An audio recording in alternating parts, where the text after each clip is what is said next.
masalah hari anu kelampuan.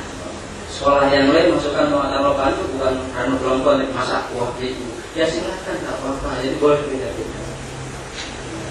Jadi itu buat, karena itu nantinya akan disahkan oleh kepala dinas, termasuk tebusannya ke BNSP Jakarta. Jadi kita punya kurikulum sendiri dan punya kekuatan hukum di situ.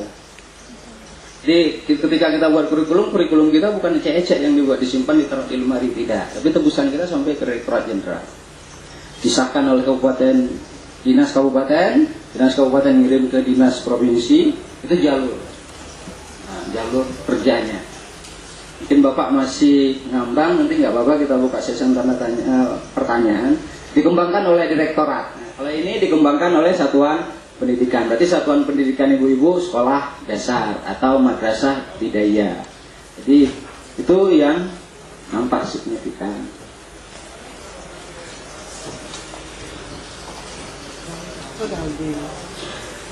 Ini landasan hukum, Pak.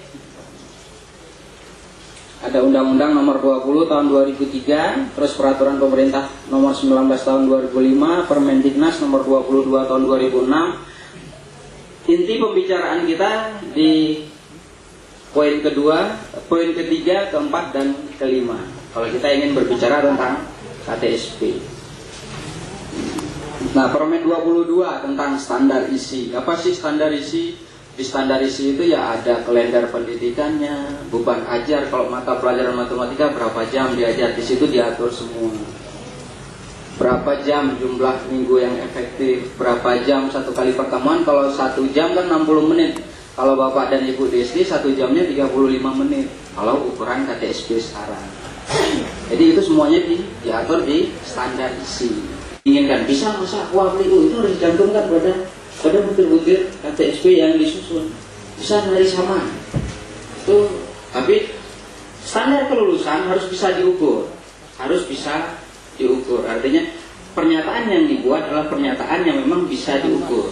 Berhasil atau tidak. Umpamanya bisa masak kuah itu kan bisa diukur. Kita suruh praktek, kalau dia bisa masak dapat nilainya, nggak bisa masak